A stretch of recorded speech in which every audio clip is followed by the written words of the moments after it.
In this video, I'm going to tell you the best second in the trilogy movies that you should watch.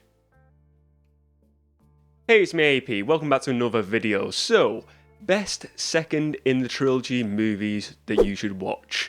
What am I talking about here? I'm talking about trilogies, I'm talking about the second movie in trilogies, and I'm talking about the ones I believe are the best ones out of all of the trilogies out there. And I've selected 6 today, 6 best in the trilogy movies that I think you should watch. And look, the first movie is important because it introduces us to a franchise.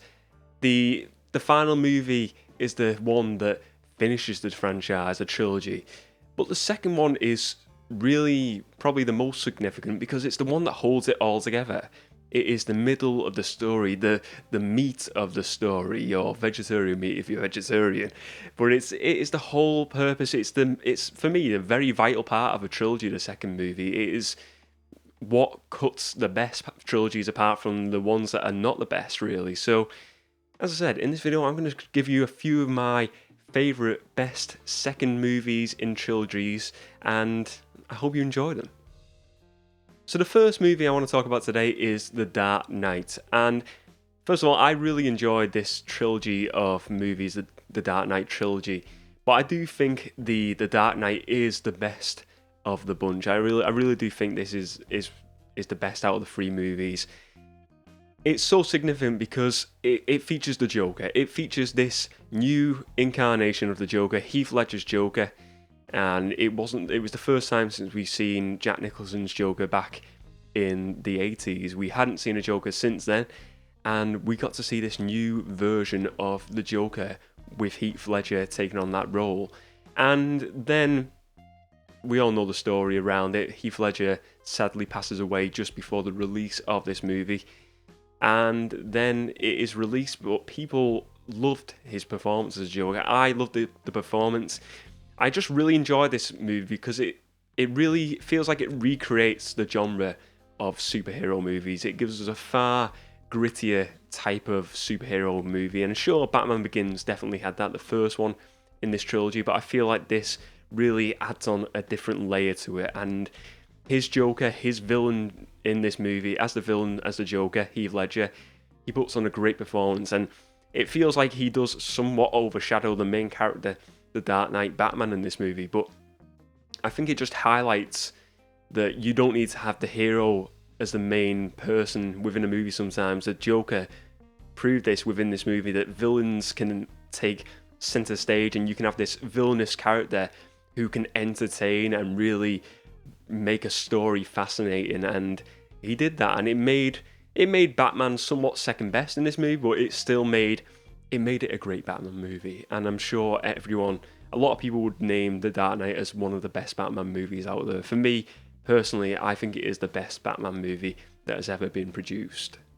The next second in the trilogy movie I want to talk about is Back to the Future Part 2. So, look, Back to the Future, I've talked about this before, it is for me the perfect trilogy. 1, 2 and 3, they are all fantastic movies, but Part 2 is very significant. It really has a bit of the first movie in, and it's got its own sort of adventure going on at the same time. So we start in 1985, basically. Doc and Marty, it ends on the first movie, we see like a bit of a teaser for the second movie, and then it starts off with this teaser again where they're going into the future, where Doc's there, he's saying, "Marty, we gotta go back to the future." And that was an awful impression, I'm sure it was, but I don't care.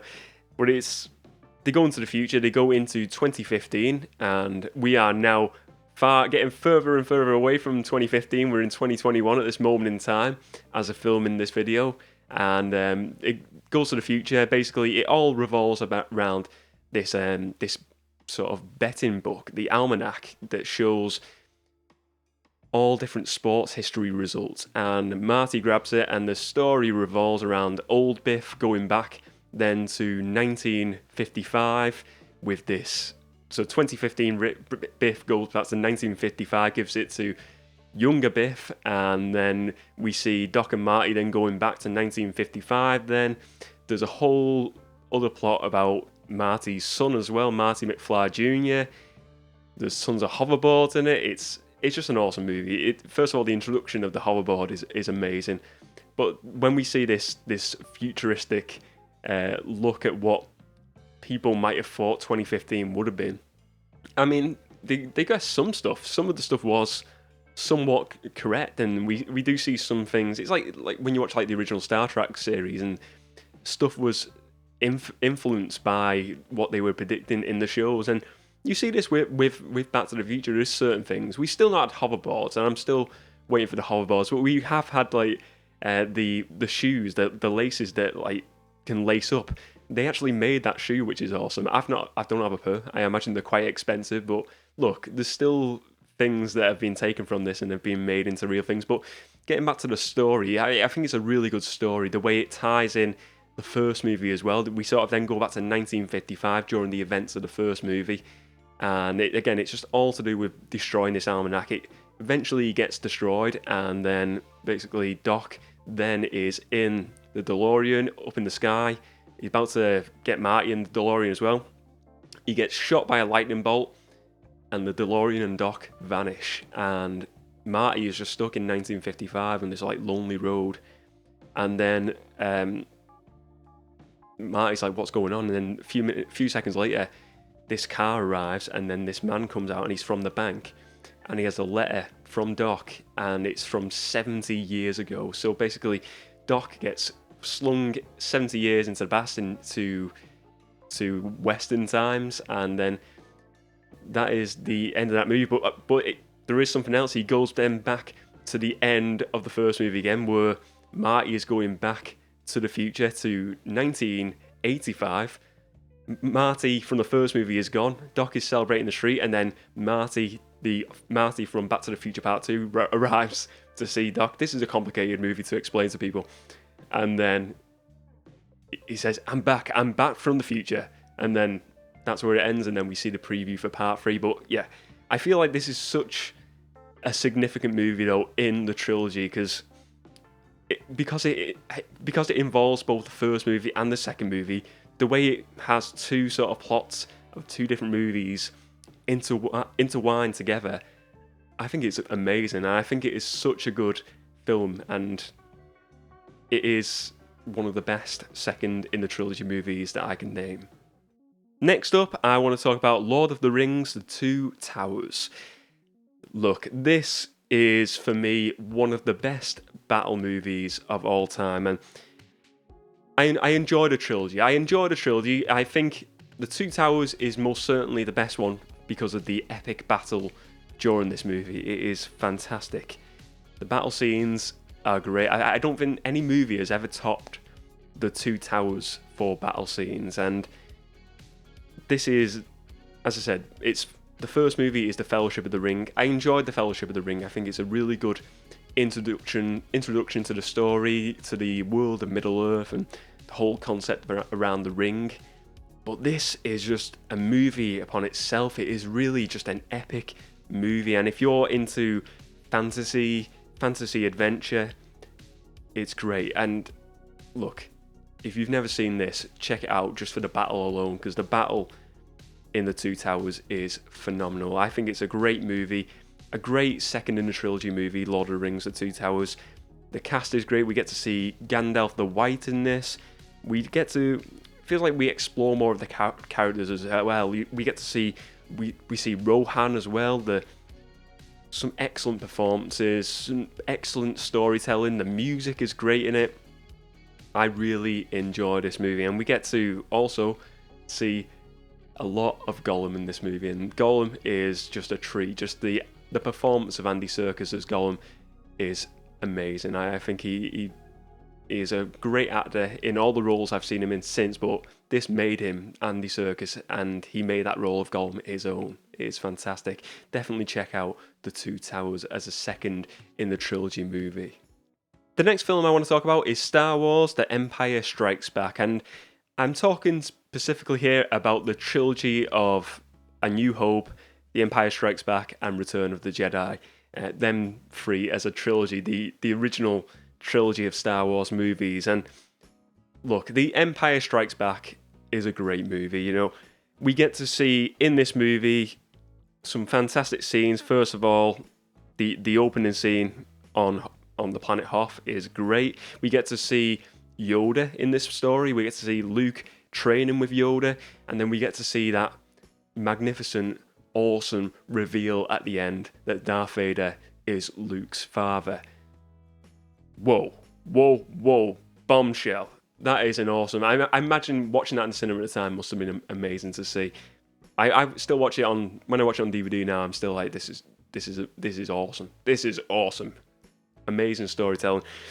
But yeah, I really enjoy Empire Strikes Back. I enjoy every Star Wars movie. I'm a big Star Wars fan. But The Empire Strikes Back is...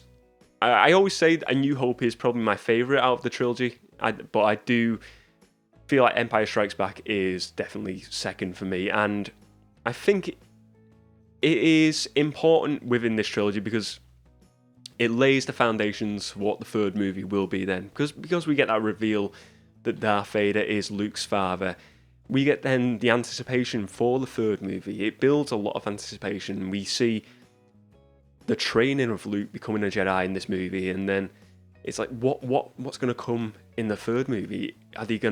Is he gonna link up with Darth Vader? Is he gonna become a Jedi? Is he going to be a Jedi Master? Will he be able to defeat him? You've got all these sort of questions going on. I imagine if you've never seen it at the time, the third movie, this is such a big build, and it builds all that anticipation for a really good finish to a really good trilogy of movies. But this, I think, because of the way the really good plot devices, the really good plot points within this movie, and the reveals within this movie, makes it an excellent best second in the trilogy of movies. Next on my list of best second in trilogy movies is The Mummy Returns. Now, I really enjoyed the first Mummy movie. I thought it was a great adventure movie, and this one is no different. I think it really just expands from the first Mummy movie. It introduces The Rock as the Scorpion King. I know the CGI on The Rock, the Scorpion King, isn't great, and it is not aged that well, but look, it is still a good movie. We get Imhotep as well involved in this again, as the villain again. We get an excellent performance from both Brendan Fraser and Rachel Weisz. This is a great adventure movie. It introduces the son as well in this, the young boy, Brendan Fraser, and Rachel's son. Obviously, they're the actors' names, but I just think it's a good movie. It's a good second in the trilogy movie. Again, I didn't enjoy the third movie. I didn't like the recasting. I didn't enjoy the story in the third movie. For me, I see the Mummy trilogy as like the Scorpion King, the Mummy, and the Mummy Returns. I kind of just don't think about the third movie. But I suppose you have got to look at it. It's the Mummy Returns, the Mummy Returns, and the third Mummy movie. But this is a good second in the trilogy movie. It really lives up to what the first movie was. It was a great movie, and this is also a good movie as well to watch. So I definitely recommend watching The Mummy Returns. So the final movie I want to talk about today is The Wolverine, starring Hugh Jackman. And I did not like this movie when I first seen it. I didn't think much of it, and I've watched it over the years and more recently, I suppose, and I've really enjoyed it. And I think, we had the first X-Men Origins Wolverine movie. It wasn't great. This one, as I said, I watched it initially. I didn't think much of it. Logan, I didn't really think much of that, but I've watched Logan and the Wolverine back since, and I've enjoyed both of them movies. And I think the Wolverine, more specifically, I really enjoyed this one. I think it is totally different. This is probably why I didn't initially like it, because it's very, very different from what the X-Men movies are. It's not your typical superhero movie. It's a story that goes to Japan. We see a lot of like samurai fighting. We see like a different side, a more vulnerable side in somewhat. I feel like we see that vulnerable side of Wolverine, Logan, in the last two movies, in Wolverine and Logan.